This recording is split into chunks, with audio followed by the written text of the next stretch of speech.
같았습니다. 그렇죠? 지난주의 말씀은 항상 기뻐하라. 우리는 항상 기뻐할 수 있는 환경에 사십니까? 우리는 그렇게 못 살지요. 우리의 환경은 기뻐할 환경보다는 더 열받고 더 속상하고 괴롭고 슬픔도 더 많아요. 맞아요. 그래서 하나님의 말씀대로 살기가 사실 쉽지 않습니다. 그렇지만 하나님께서 우리에게 할 수 없는 일을 하라고 하시진 않습니다. 우리가 항상 기뻐할 수 있기 때문에 항상 기뻐하라고 말씀하시죠. 그래서 지난주에 말씀드리기를 우리가 항상 기뻐할 수 있는 길은 환경으로 인하여 기뻐하는 것이 아니다. 우리가 기뻐할 수 있는 길은 성령 안에서, 성령 안에서 우리는 믿음으로 기뻐할 수 있노라고 말씀을 드렸습니다. 어떻게 지난 한 주 기쁘게 사셨습니까? 대단하시네. 아멘을 하시네요. 저는 그러지 못할 때가 많았던 것 같아요. 돌아보니까 자꾸 현실에 속아서 나도 모르게 막 부르고 떨게 되고 말이죠. 막 화가 나고 막 열받고 막 그래요. 아직도 참 많이 들대 목회자인데 그래도 따라합시다. 우리는 봉사 중입니다. 그죠? 봉사가 끝나야 되는데 잘 안 끝나요. 그죠? 봉사 중이라고 하는 말로 위로를 삼습니다. 시편 119편 164절을 보게 되면 같이 한번 읽어볼까요? 시작. 주의 의로운 규례들로 말미암아 내가 하루 7번씩 주를 찬양하나이다. 여기 찬양이라고 하는 말은요, 히브리어 원어로 보면 힐랄르티카라고 하는 단어인데 하나님과의 교제 이런 뜻이에요. 근데 이 단어를 찬양으로도 번역을 하지만 기도로도 번역을 합니다. 그래서 기도로 번역을 해도 문제가 없어서 때로는 기도로 번역을 하는데 이 하루 7번씩이라고 하는 말을 유대 수도원에 있는 수도사들은 어떻게 번역을 했냐면 정말 글자 그대로 하루에 몇 번 기도하나? 7번 기도하라는 의미로 받아들여서요. 하루에 7시간씩 기도한답니다. 하루에 7시간. 별로 놀라지도 않으시나 봐요. 그래서 다굴기 전에 1시간, 아침 식사 전에 1시간, 오전 9시에 1시간, 정오에 1시간, 오후 3시에 1시간, 저녁 먹고 1시간, 잠자리에서 1시간.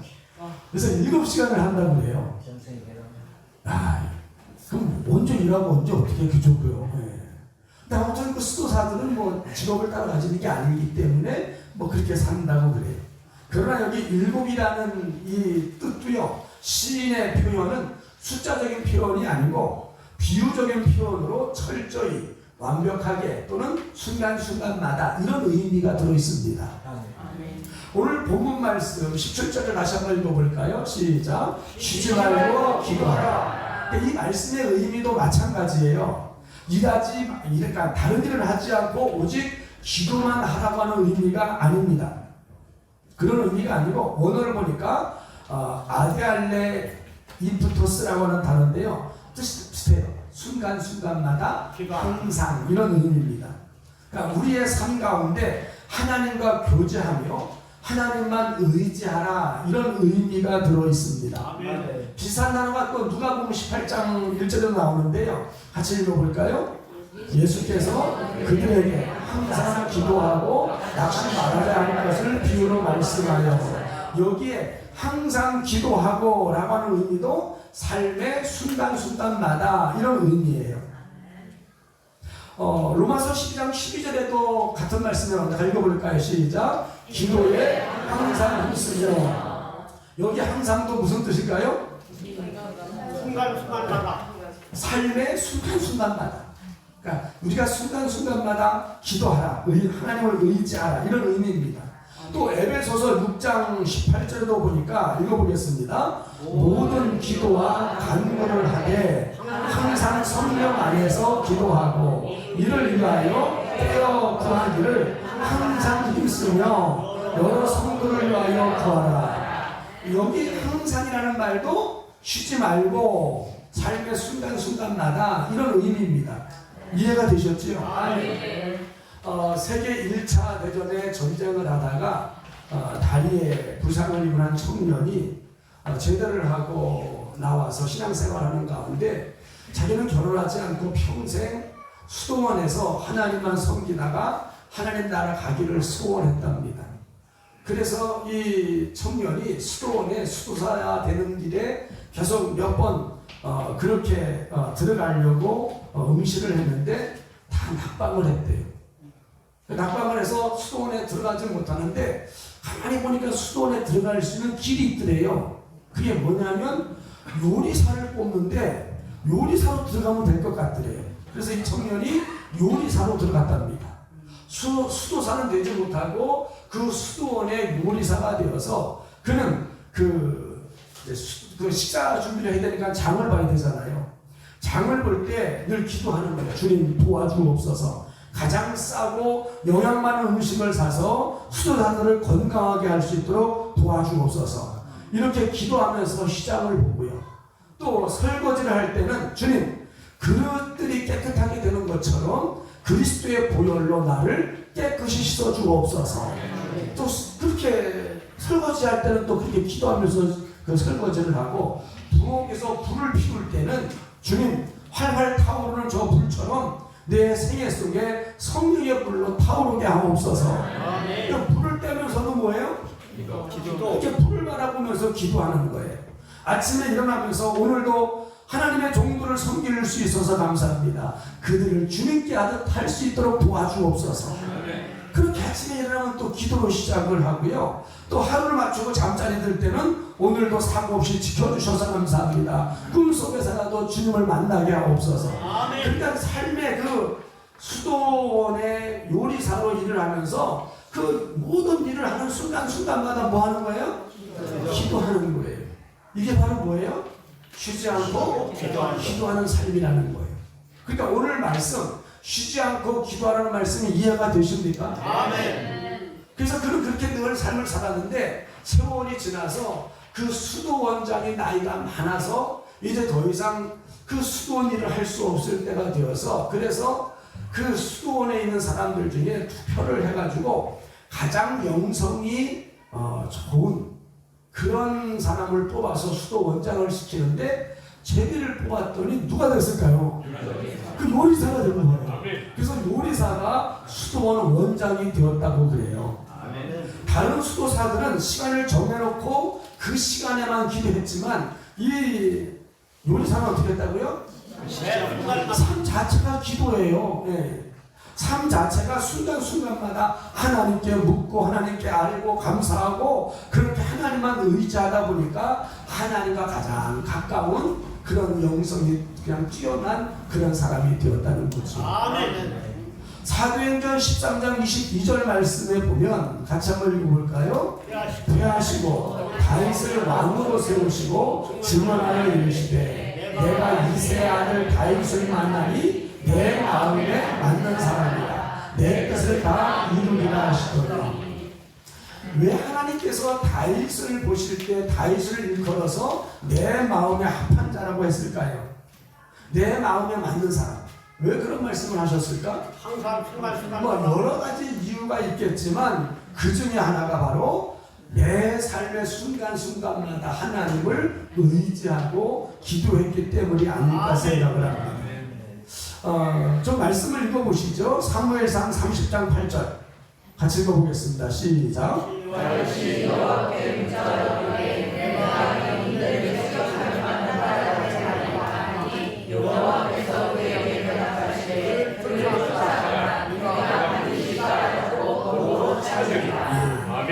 그 다음에 사무엘하 2장 1절도 읽어보겠습니다. 시작. 그 후에 다윗이 여호와께 여쭈어하되 내가 유다 한 성읍으로 올라가리까 여호와께서 이르시되 올라가라. 다윗이 아뢰되 어디로 가리까 이르시되 헤브론으로 갈지니라. 사무엘하 5장 19절도 읽어보겠습니다. 시작. 다윗이 여호와께 여쭈어이르되 내가 블레셋 사람에게로 올라가리까 여호와께서 그들을 내 손에 넘기시겠나이까 하니 여호와께서 다윗에게 말씀하시되 올라가라. 내가 반드시 블레셋 사람을 네 손에 넘기리라 하신지라. 또 사무엘하 5장 23절도 보면 시작. 다윗이 여호와께 여쭈니 이르시되 올라가지 말고 그들 뒤로 돌아서 뽕나무 숲을 맞은편에서 그들을 기습하되. 또 시편 141편 5절을 읽어보니까 시작. 재난 중에도 내가 항상 기도하리로다. 다윗은요 수많은 전쟁을 치른 사람입니다. 그렇게 수많은 전쟁을 치르면서 그가 전쟁할 때마다 잊지 않는 것이 있었으니 이게 뭐예요? 하나님께 묻는 거예요. 그는 자기 그냥 마음대로 자기 계획대로 자기 생각대로 산 사람이 아니라 어떤 전쟁을 하든 무엇을 하든 하나님께 먼저 물었던 사람입니다. 다시 말해서 그는 언제나 순간순간마다 하나님께 기도하고 하나님을 의지했다는 거죠. 그래서 그는 한 번도 전쟁에 패한 적이 없습니다. 다윗은 쉬지 않고 기도하는 삶의 매 순간순간마다 기도하며 하나님을 의지하는 삶을 살았다는 얘기입니다. 사무엘상 12장 23절 말씀을 보면은 같이 읽어볼까요? 시작. 나는 너희를 위하여 기도하기를 쉬는 죄를 여호와 앞에 결단코 범하지 아니하고 선하고 의로운 길을 너희에게 가르칠 것인지. 자, 여기 보세요. 나는 너희를 위하여 기도하기를 쉬지 않는 죄를 여호와 앞에 결단코 범치 않겠다. 기도를 쉬는 죄를 범치 않겠다. 그러니까 무슨 말이에요? 늘 기도하겠다. 이게 지금 사무엘의 말이에요. 그럼 사무엘이 밥도 안 먹고 맨날 기도만 했을까요? 사무엘은 선지자요 제사장입니다. 할 일이 무지 많아요. 재판도 해야 되고요. 백성들을 위해 제사도 드려줘야 되고요. 뭐 정말 신학생들도 키워야 되고 할 일이 엄청 많은 사람인데 이 사무엘이 말하기를 나는 기도를 쉬는 죄를 범하지 않겠다. 무슨 의미일까요? 역시 같은 의미입니다.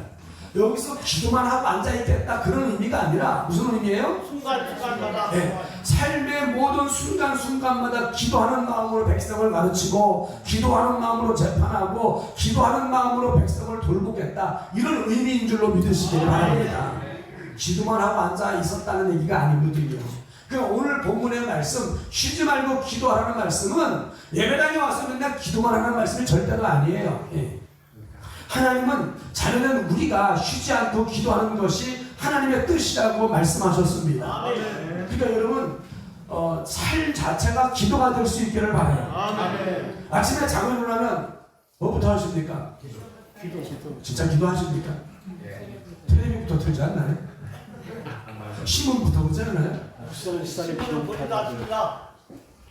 여러분 아침에 일어나면 하나님 앞에 먼저 감사 기도하고 어떤 사람들은 저녁에 잠들었는데 아침에 못 일어난 사람이 있어요? 없어요? 있어요. 아침에 못 일어나고 그냥 간 사람도 있습니다. 그런데 아침에 일어날 수 있어서 감사하죠. 그렇죠? 또 식사 때마다 우리는 어떻게 해요? 감사해야죠. 어떻게 감사할까요? 오늘도 먹을 수 있게 해주신 하나님. 여러분 세상에는 하루에 한 끼밖에 못 먹는 사람이 수두룩합니다. 우리 너무 먹어서 탈이잖아요. 그죠? 오늘도 먹을 음식을 주셔서 감사. 음식을 주셔서 감사한 것뿐만 아니라 주신 음식을 또 먹을 수 있어서 감사하죠. 어떤 일은 먹고 싶어도 못 먹는 사람이 있습니다. 막 이런 분 있잖아요. 막 너무 입이 땡기는 사람 그죠? 감사해요. 불평하더라고. 그래서 살이 찐다고. 그래서 감사하시기를 바래요. 출근하면서 우리는 감사해야죠. 뭐라고 감사합니까? 일할 수 있는 일자리가 있어서 감사합니다. 여러분 인력 시장에 가면 자기를 써주는 사람이 없어서 거기서 기다리다가 되돌아오는 사람이 얼마나 많습니까? 내가 출근할 수 있는 직장이 있다는 게 얼마나 감사한 일이에요. 또 일할 수 있는 건강을 주셔서 감사하잖아요. 또 직장에서 일 시작하면서 어떻게 해요? 또 순간 기도하는 거죠. 하나님 지혜를 주셔서 모든 일을 지혜롭게 잘 처리하게 하옵소서. 또 모든 직장 사람들과 더불어 화목하게 하옵소서. 여러분 그 삶 자체가 뭐를 하든지 늘 기도하는 그게 바로 쉬지 않고 기도하는 사람인 줄로 믿습니다. 또 퇴근하에 집에 올 때 또 감사하잖아요. 왜 감사해요? 건강이 또 집에 갈 수 있는, 내가 돌아갈 수 있는 집이 있다는 게 또 감사하잖아요. 그죠? 예. 노숙자는 돌아갈 데가 있어요, 없어요? 없어요. 자리가 없습니다. 또 가족들과 대화하면서도 기도할 수 있고. 아무튼 우리는요, 이 쉬지 말고 기도하라는 말씀은 삶이 곧 기도가 되라. 모든 삶의 순간순간마다 하나님을 의지하고 기도하라는 말씀인 줄로 믿습니다. 아멘. 지난 주 중에 우리가 후원하는 캄보디아의 선교사 박종수 선교사님이 들어오셨어요. 공항에서 들어오시면서 전화를 하셨더라고요. 저 지금 들어왔습니다. 그래서 아이고 고생 많으셔서 얼마나 있다 가십니까? 그랬더니 10월 20일경에 가신다고 그래요. 이제 그때 출국을 하신다 그러는데, 그래서 저희 교회는 10월 15일 날 무슨 날이에요? 창립 기념일 예배 때, 오후 예배 때 와서 말씀을 전하고 함께 즐거운 시간 갖기로 했습니다. 이 선교사님이 그런, 제가 되게 잘 계셨습니까? 그랬더니 목사님 하시는 말씀이, 목사님 세상이 정말 다 된 것 같습니다. 그래요. 저 왜요? 그랬더니 목사님 캄보디아에는 해를 지금 못 본 지가 몇 달 됩니다.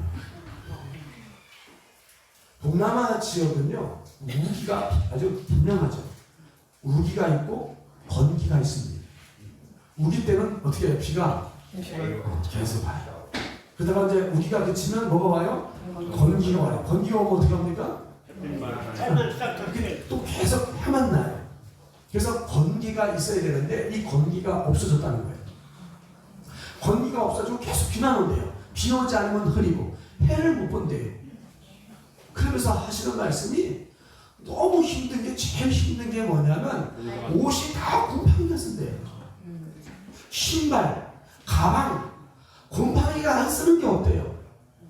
몇 달 동안 계속 해가 안 나고 계속 그러다 보니까 뭐 옷이고 신발이고 가방이고 뭐 성한 게 없대요. 네. 너무 힘들대요. 그리고 그 소장을 갔을 때 그 14만 5천 평 거기에 그 망고나무를 엄청 심었거든요. 망고나무, 파파야 뭐 해가지고 엄청 진짜 많이 심었거든요. 근데 그게 엄청 달렸대요. 과일도 엄청 익었는데 먹으려고 따니까 속이 다 썩었대요. 그래서 수많은 망고를 하나도 못 먹고 다 버렸다는 거예요. 겉에는 멀쩡한데 속이 다 썩었대요. 왜 썩었을까요? 해를 못 보니까. 그 땅이 14만 5천 평이다 보니까 거기에 뭐라도 해보려고 그 박종수 선교사가 되게 부지런합니다. 네. 소장모님하고 동갑이신가요? 그렇지 않아? 네. 되게 부지런하시고. 그래서 한국에 그 부추를 가져다가 부추를 또 재배를 한 거예요. 그래서 좀 되나 싶었는데 이 부추도 계속 비가 오니까 뿌리가 다 썩었대요. 그래서 그것도 농사를 못 짓는 거예요. 또 뭐 채소도 해보고 뭐 다 해봤는데 해가 안 나면 되는 게 없대. 다 무관한데. 그래도 뭘 또 해보려고 하다가 그 들깨 있잖아, 들깨. 들깨를 갖다 심었대. 들깨가 되더래. 들깨 열매가 되는 게 아니라 잎이 되는 거야, 잎이. 그래서 이파리를 따가지고 이렇게 그 프로펜에 이렇게 갖다 치매에 좀 치매도 좋고 그렇다고요. 그래서 캄보디아에서 그 들깨 잎이 인기가 지금 있다고 해요. 그래서 내년에는 그걸 좀 많이 심으려고 한다고 하시더라고요. 여러분, 이게 기후변화로 인해서 지금 세상이 다 어떻게 됐어요? 뭐 엉덩이입니다. 지난 9월 10일 날 리비아에서 그 태풍이 오면서 하루에 내린 비가 200mm가 내렸습니다. 뉴스 봐서 아시죠? 그래서 댐이 어떻게 됐어요? 터졌어요. 댐이 터져서 한 시내가 다 물바다가 됐습니다. 이때 죽은 사람이 몇 명인지 파악이 안 됩니다. 거기는 리비아 나라가 그 정부가 운전하지 않아가지고 파악도 안 된대요. 추정만 하는 게 2만 명 정도를 추정합니다. 거기서 그 홍수가 내려가면서 그 한 도시를 다 쓸어버렸고 그 도시 다음에 해변, 그러니까 바다인데 바다의 시신이 그냥 둥둥 떠다닌다는 거예요. 얼마나 많이 죽었는지. 또 그리스라고 하는 나라는요, 가뭄으로 인해 가지고 작년 올 봄까지도 이 산불로 엄청 고난을 겪은 나라입니다. 그리스. 이 그리스라고 하는 나라는 1년 평균 강수량이 400mm밖에 안 됩니다. 1년 오는 비가 총 400mm가 전부래요. 그런데 얼마 전에 하루에 700mm가 내렸습니다. 어떻게 됐겠어요? 다 식어버렸죠. 다 물받아졌습니다. 1년 강수량이 400mm인 나라가 세상에 하루에 700mm가 내리고 나니까 다 물받아요. 우리나라는 그래도 세계 여러 나라 중에 제일 안전하다. 제일 그래도 양호한 편인 것 같아요. 뭐 우리도 지금 다른 해에 비해 가지고 비가 어때요? 비가 많이 올해 오는 비 많이 왔습니다. 정말 그렇죠. 어제까지 왔어요. 그 비가 어제도 왔어요.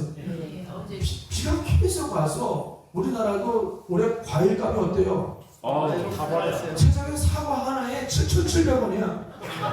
7만 5천 8천. 와, 맛도 없는데. 예, 맛도 없는 것이 7,700원이네 사과 하나. 맞어요. 8만 원, 6만 원. 그래도 배는 그래도 조금 싼 것 같아요, 그죠? 5만 원. 맞습니다. 그래도 5만 원. 세상에 해도 비싸요. 비가 이렇게 너무 내리니까 되는 게 없어요. 되는 게 없어요. 그래도 우리나라는 양호하다니까요. 세계 다른 나라는요 말로 못합니다. 햇빛이 안 난대요. 어제 뉴스지요. 뉴욕 지역에 3개월 전에 큰 홍수가 나서 비상사태가 선포되었었습니다. 근데 이틀 전에 29일 날 또다시 한 번의 비가 203mm나 한 번에 쏟아져 내렸습니다. 또 비상사태가 선포됐습니다. 뉴욕 전체가.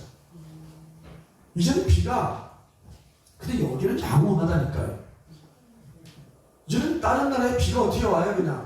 그냥 몰아와요. 그냥 쏟아붓는 거예요, 비가. 야, 그 표현이 그래요. 양동이로 물을 쏟아붓는 것 같아요. 그렇게 비가 내린다. 여러분, 이 기후변화로 인해가지고, 기후변화가 왜 왔습니까? 그 사람들이 너무 공해 자연을 파괴해가지고. 아무튼 뭐 여러 가지 이유로 인해가지고, 저 남극을 이끌어 지구의 냉장고라고 그래요. 그 지구의 냉장고인 이 남극에 있던 이 빙상들이 다 어떻게 했어요? 아, 큰 녹아내리는 거예요. 이게 녹으면 다 물이잖아요. 이 물이 다 올라가요. 아, 다 바다로 들어가죠. 바다로 가니까 해수면이 어떻게 해요? 빠지는 거지. 계속 해수면이 내려가져요. 그래서 제가 전에 그런 말씀 드린 적이 있어요. 이 삼천리 마을이 앞으로 몇 년 뒤에는 여기가 바닷가가 될지도 모른다고. 옛날에 바닷가에서 여기 요 앞.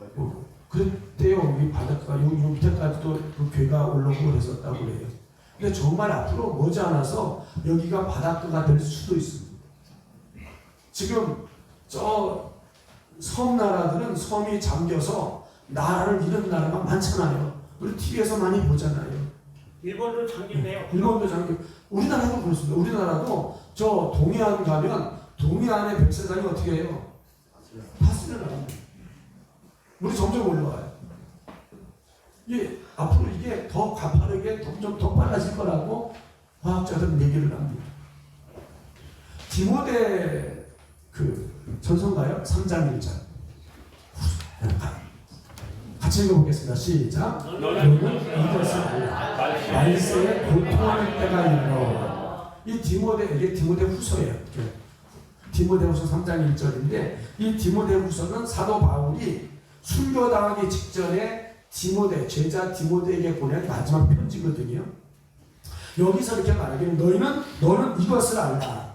여기 이것을 알라는 이 원어를 보니까 기노스케라고 하는 단어인데 반드시 알아야 한다 이런 뜻이에요. 너는 반드시 알아야 한다. 말세 헬라 원어를 보니까 좀 길어요. 에스카타리스 헤메라이스라는데 마지막 때 세상 끝에 이런 뜻입니다. 그러니까 세상 끝이 되면 무슨 때가 있는가? 고통하는 때가 있는다. 근데 지금이 어때요? 고통을 때가 되는 거. 지금 고통하는 때가 아닐까요? 사람도 고통스럽고 사람만 고통스러워요? 미물들은 더 고통스러워요. 식물도 고통스럽고요. 이건 뭐 여러분 우리 지금 당장 느끼잖아요. 뭐 지지난 주말에도 우리는 에어컨 틀었습니다. 그렇죠? 에어컨 틀고 차 타고 하는데 요즘은 뭐 틀어야 돼요? 추워서 옷을 더 입어야지. 네, 요거풍기 틀어야 돼. 보일러 안 틀면 추워서 못 잘 것 같아요. 오늘 뭐가 없어진 거예요? 봄, 가을이 사라져갑니다. 봄, 가을이 한 달도 안 되는 것 같아요. 막 급변하죠. 여기에 자연도 적응하려니까 너무 힘든 거예요. 사람도 힘들지만 말이죠. 바다의 생물은 또 어떻습니까? 여러분 우리 뉴스에서 자주 듣습니다. 원래 동해에는 상어가 있었어요? 없었어요? 없었어요. 상어가 거의 없었습니다. 근데 요즘은 동해에 누가 나타납니까? 청상아리가 나타나가지고 사람을 봅니다. 옛날 강원도에는 명태가 얼마나 많은지 아시죠? 아, 어렸을 때 그 명태 진짜 흔한 게 명태였는데 지금은 어때요? 한 마리도 없습니다. 명태 한 마리도 없대요. 오징어도 없어지고 같이. 맞아요. 오징어도 강원도 오징어 얼마나 많았습니까? 이제 오징어가 강원도에서 안 잡힙니다. 서해안으로 갔어. 오히려 서해안에도 많이 안 잡힌대요. 왜 그래요? 기후 변화로 해서 그 바다가 온화되니까. 물이 따뜻해서 가는 거. 그래서 저 남쪽 나라, 저쪽 그 열대야의 그 고기들이 지금 제주도로 올라오고요. 이게 저 바다도 점점 이게 망가져가는 거죠. 고기들도 적응을 하기가 힘듭니다. 너무 어렵습니다. 긴 양식이 안 됐네요. 그래요. 양식하는 사람들도 막 너무 힘들어하죠. 이제 고통하는 때가 이르렀습니다.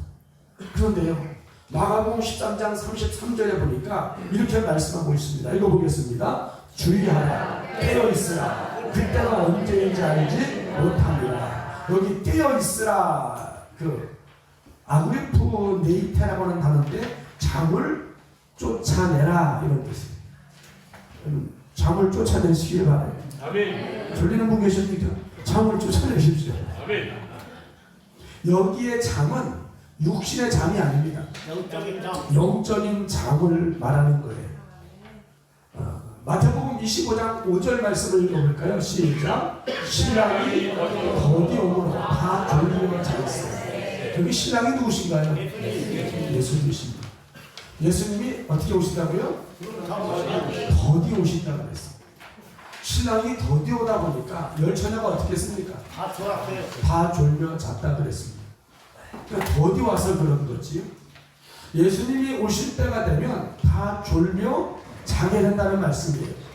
우리는 세상 끝 마지막 시대를 살아가고 있습니다. 그렇죠? 아멘. 예수 안 믿는 저 불신자들도 맞아요. 이 세상 되어가는 일들을 보면서 그들도 말세라고 세상 끝이라고 얘기를 합니다. 성경을 아는 예수를 믿는 저와 여러분, 우리는 지금 마지막 시대를 살아가고 있습니다. 아멘. 세상이 얼마나 남아있을 것 같아요? 여러분, 세상이 그리 오래 남지 않았습니다.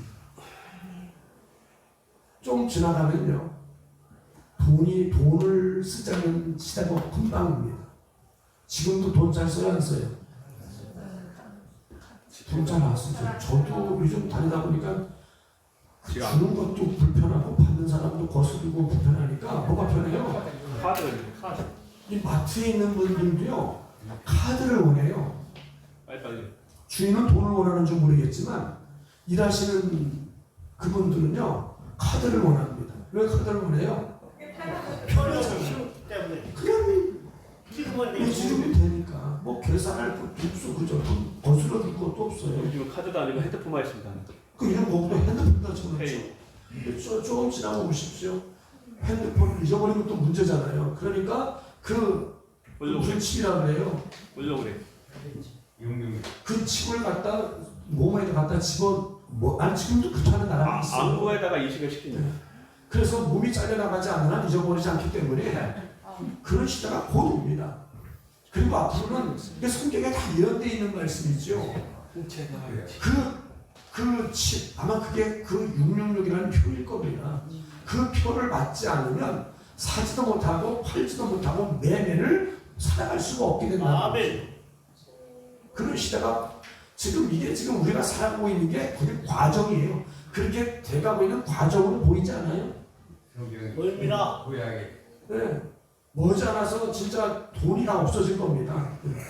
정부에서도요, 뭐 쓰라고 그래요, 할 수 있으면? 카드 쓰라고 그러잖아요. 그 카드 쓰면 혜택을 주잖아요. 이제 모자란 돈 없어질 겁니다. 여러분 기억하십시오. 우리는 세상 끝에 살고 있습니다. 아멘. 우리는 마지막 시대를 살고 있어요. 이렇게 얘기하면 또 말세주의자라고 말할지 모르지만 저 말세주의자 아닙니다. 진짜 말씀입니다. 그런데 성경이 그렇게 말을 하고 있고 지금 우리가 사는 삶 속을 이렇게 되돌아가는 걸 보면 그게 보이지 않아요. 그죠? 우리는 진짜 마지막 때를 살고 있어요. 성경은 말합니다. 그 표를 이마나 거기 보면 그렇게 나왔어요. 이마나 오른손에 받는다. 그걸 받으면 끝나는 겁니다. 그 사람은 구원이 없어요.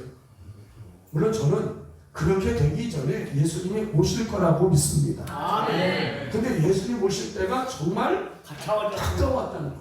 아멘. 예수님 오실 때가 정말 가까웠어요. 그래서 예수님이 오실 때가 되면 예수님이 더디 오시잖아요. 예수님은 언제부터 오신다고 그랬어요? 초대교회 때부터 오신다고 그랬어요. 여러분 말세가 언제가 말세가 있는 줄 아세요? 예수님이 구름 타고 가실 그때부터 말세였습니다. 근데 지금도 말세라 그래요. 그러니까 사람들이 맨날 말세래. 그렇지만요, 여러분 기억을 해보십시오. 오후 1시도 오후고요. 오후 11시 55분도 오후입니다. 같은 오후지만 같아 달라요. 너무 다르죠. 그러니까 예수님이 오셨을 때가 오후 12시 오후 뭐라고 하죠? 12시 오후. 그때라면 지금 몇 시예요? 오후 11시 30분. 아니 더 됐을 것 같아요. 제 생각에는 한 56분, 7분 그렇게 되지 않았을까 싶어요. 여러분 세상이 다 돼가고 있습니다. 우리는 정말 마지막 때를 살고 있어요. 그러다 보니까 예수님이 더디 오다 보니까 10처녀 중에 그 5처녀, 미련한 5처녀, 슬기로운 5처녀들도 다 뭐 했습니까? 다 졸면 잤다고 그랬습니다. 그래서 이 말은요, 마지막 시대를 사는 사람들이 다 신앙생활을 어떻게 한다는 거예요? 다 잠자는 신앙이 된다는 거예요. 이때 하나님 말씀하신 게 예수님이 뭐라고 그랬습니까? 깨어있으라는 거예요. 따라합시다. 깨어있으라. 여러분 깨어있기를 바랍니다. 여러분 잠을 쫓으십시오. 잠이 오잖아요. 야, 세상에서요 제일 무거운 게 눈꺼풀. 제일 무거운 게 눈꺼풀이라고 그래요. 제일 견디기 힘든 게 잠을 때요. 막 운전할 때도 막 졸리기 시작하면 어떻게 해요? 하나씩 졸려요. 그럼 어떻게 해야 합니까? 자야 돼. 쉬었다 가야지. 그러면 그래서 졸음 쉼터가 있잖아요. 가서 쉬어야 돼요. 계속 오다 보면 어떻게 해요? 큰일 납니다. 예. 근데 졸음을 쫓아보려고 애를 쓰지만 쫓아져요? 안 쫓아져요? 안 쫓아져요. 저는 예배 시간에 좋으시는 분들이 충분히 이해가 됩니다. 주무시는 분도 이해가 돼요. 왜? 옛날 제가 그랬었거든요. 와, 허벅지를 꼬집어도요, 그때뿐이요. 하도 그래서 예배 시간에 일어나서 저 뒤쪽에 가서 일어서서 예배를 드리는 거예요. 하도 졸리니까. 근데 서서도 졸아요. 맞아요. 진짜 그렇다는 거예요. 이게 습관입니다. 근데 이게요, 안 돼요. 한 번은 이렇게 제가 섬기던 그 교회가 이렇게 계단식, 극장식으로 이렇게 층층되어 있었는데 옆에서 이렇게 살다가 불러 떨어졌어요. 예배드리 중간에. 야, 예배 중간에 이렇게 옆으로 불러 떨어졌으니 얼마나 창피합니까? 근데 이게 안 되는 거예요. 그때 어느 권사님이 오셔서 그때가 제가 청년 회장이었거든요. 위회장. 졸리지. 너무 졸려. 밤 보고 있어. 어떡하면 되죠? 금식을 해. 그러더라고요. 금식을 하래요. 그래서 그 토요일이면 제가 금식을 했습니다. 금식을 하니까요, 안 졸려요. 진짜. 네. 배가 불러서 졸리는 거예요. 네. 아침에 먹지 말아야 돼요. 아니 아침까지는 안 되고 아침 뭐. 토요일날 금식을 하면 절대 안 졸립니다. 네. 아침에. 그래서 졸음을 쫓았습니다. 금식하라는 말씀이 아닙니다. 여기서 잠을 쫓으라. 여기 영적인 잠을 얘기하는 거예요. 마지막 때를 사는, 마지막 시대를 사는 저와 여러분, 날마다 졸음을 쫓을 수 있어야 할 줄 믿습니다. 오늘 본문 말씀 뭐라고 그랬어요? 쉬지 말고 기도하라. 이 말씀의 의미를 다시 한번 말씀을 드리고 마치려고 합니다.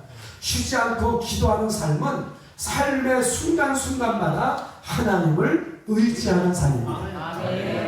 또 쉬지 않고 기도하는 삶은 삶의 순간순간마다 기도하는 마음으로 사는 것입니다. 아멘. 설교하면서도 기도할 수 있어요, 없어요? 믿습니다. 기도할 수 있습니다. 설교하면서도 속으로 주여 도와주옵소서. 또 말씀을 듣는 분들도 기도할 수 있어요, 없어요? 기도할 수 있습니다. 말씀에 은혜를 주옵소서. 그러니까 말씀을 들으면서도 기도할 수 있습니다. 여러분 버스를 타고 가면서도 기도할 수 있습니다. 운전하면서도 기도할 수 있죠. 여러분 운전하면서도 기도할 수 있기를 바라요. 사람을 만나 대화하면서도 기도할 수 있습니다. 일하면서도 기도할 수 있고 아까 그 수도 원장된 것처럼 설거지하면서도 설거지하면서 어떤 기도해요? 그렇죠. 이 그릇이 깨끗해지는 것처럼 내 마음도 깨끗게 하옵소서. 아멘. 성령의 은혜를 주옵소서. 뭐예요? 트리오. 성령의 트리오로 그죠? 내 죄를 맑게 깨끗게 씻어 주옵소서. 이렇게 기도하는 거예요. 그러니까 쉬지 말고 기도하는 말씀의 의미를 아시겠지요? 아멘. 여러분 쉬지 말고 기도하는 것은 삶의 순간순간마다 하나님을 의지하고 어떤 일을 하든지 기도하는 마음으로 하라고 하는 말씀인 줄로 믿습니다. 아멘. 여러분 그렇게 사시기를 축원합니다. 솔직히 저는요 그 성도들에서 많이 기도를 못합니다. 근데 저는 이렇게 차 타고 가면서도 기도를 해요. 예를 들어서 반월을 지나가면서 우리 최승현 집사님 집 앞을 가시는 최승현 집사님을 위해서 기도합니다. 베림을 지나갈 때 베림에 사시는 우리 조장훈님을 위해서 기도합니다. 이거 좋겠다. 우리 삼천리 우리 마을 돌아오면서 우리 땅 그 앞에 올 때는 또 땅을 위해서 기도합니다. 아멘. 우리 들어오는 교회를 보면서 들어올 때는 교회를 위해서 기도합니다. 그러니까 어디를 가든지 이게 어떤 시간을 정해놓고 하는 기도가 아니라 어디를 지날 때마다 일을 할 때마다 설교를 준비할 때마다 기도하는 거예요. 오늘 말씀이 쉬지 말고 기도하라는 말씀이 바로 이런 의미인 줄로 믿으시기 바랍니다. 그래서 여러분 지난주의 말씀 항상 뭐하라? 기뻐하라. 어떻게 기뻐하라고요? 성령으로 기뻐하라. 믿음으로 기뻐하는 거예요. 지금 열받는 일이 있어요. 속상한 일이 있어요. 하지만 어떻게 기뻐할 수 있어요? 이 일이 잘 되기 위해서 지금 있는 과정이라는 거죠. 이렇게 믿음으로 기뻐할 수 있는 줄로 믿습니다. 그리고 오늘 말씀 쉬지 말고 기도하라. 쉬지 말고 기도하라는 말씀이 무슨 말씀이라고요? 내 순간순간마다 기도하라. 내 삶의 기도. 삶 자체가 기도가 돼요. 차 타고 가시면서 싸우면서도 기도하세요. 어떻게? 아이고. 하나님 안 싸우는 사람이 되게 하옵소서. 내 성격 좀 죽여주옵소서. 이게 기도예요. 여러분 기도가 따로 있는 게 아닙니다. 삶 자체 누구를 만나든 어린아이를 보면 이 누구예요? 하윤이를 보면 그냥 이쁘다 그러지 말고 어떻게 하나님 이 아이에게 지혜를 주옵소서. 아멘. 이런 거예요. 그러니까 이제 점심 먹습니다. 그죠? 점심을 먹으면서 뭐라고 기도해요? 준비하신 분들을 건강의 복을 주옵소서. 아멘. 이렇게 삶 자체가 기도가 되시기를 축원합니다.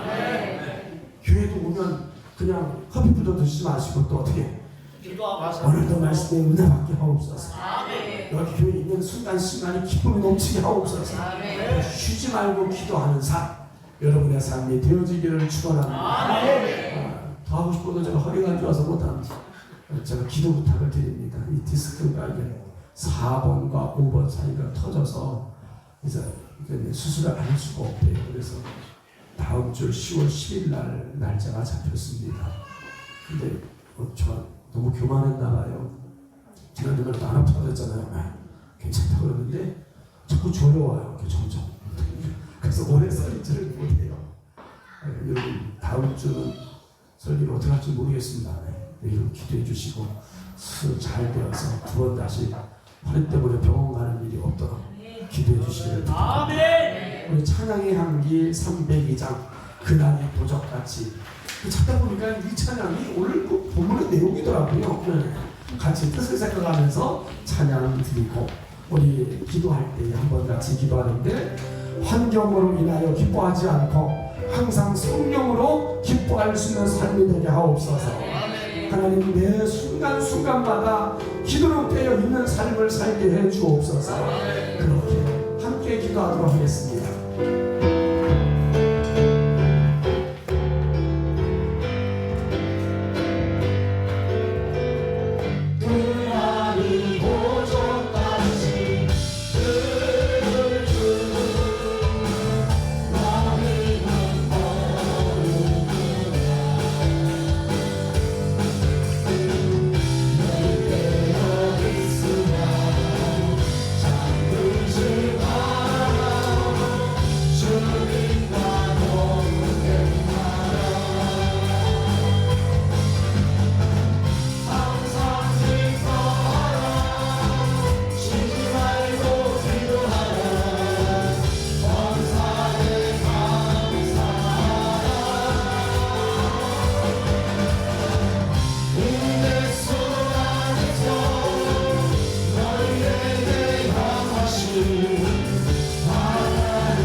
주신 말씀처럼 하나님의 뜻은 자녀된 우리들이 항상 믿음으로 기뻐하기를 원하시며 쉬지 말고 기도하기를 원하시는데 우리는 환경으로 인하여 기뻐하지 못하고 하나님 속상해하고 기도할 때가 많음을 고백합니다. 하나님 이제는 환경 때문에 기뻐하지 않고 오직 믿음으로 기뻐하는 삶을 살게 하옵소서. 또 매 삶의 순간순간마다 무슨 일을 하든지 어디를 가든지 누구를 만나든지 늘 믿음으로 기도하는 삶이 되어지게 도와주시고 믿음의 사람 다윗처럼 어떤 상황 속에서도 하나님을 의지함으로 늘 하나님과 교통하는 그런 쉬지 않고 기도하는 삶을 살게 하여 주옵소서. 또 모든 일에 믿음으로 감사할 수 있는 우리 삼천교회 모든 성도의 삶이 되게 하옵소서. 이제는 우리들의 선한 목자 예수 그리스도의 은혜와 하나님 아버지의 높고 크신 사랑하심과 우리 성령님의 감화 감동 내주 충만 교통 역사하시니 오늘도 말씀을 들으며 믿음으로 기뻐하고 또 날마다 깨어 기도하기를 소원하는 우리 삼천교회 모든 성도들 머리머리 위에 또 가정과 자녀들과 모든 생업터와 이 나라의 민족 위에 이제부터 영원토록 함께 계실지어다. 아멘.